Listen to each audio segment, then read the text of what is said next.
जनाब उमर कहते हैं जब मैं खलीफा बना तो तीसरा दिन था, मेरे पास 3-4 छोटी छोटी बच्चियां आई, कहने लगे आप खलीफा है?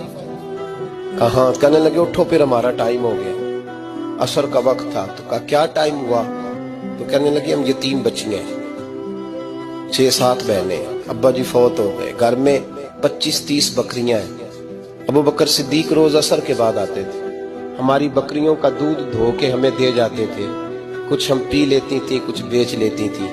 सुना है अब आप उनके रास्ते पे चलेंगे, अगर आप खलीफा तो चलिए ना, बकरियों का दूध धोना है। जनाब उमर कहते हैं छोटी छोटी बच्चियों के मैं पीछे चल रहा था और मैं रो रहा था। फरमाते रास्ते में एक सहाबी मिले तो कहने लगे उमर रो क्यों रहे हो? तो मैंने कहा यार ये अबू बकर मेरे लिए रास्ता बड़ा मुश्किल कर गया, इनकी राहों पे चलना कितना मुश्किल होगा। जिगर राहे वफा में नक्श ऐसे छोड़ आया, मैं जिस मंजिल से गुजरा हूं वो अब तक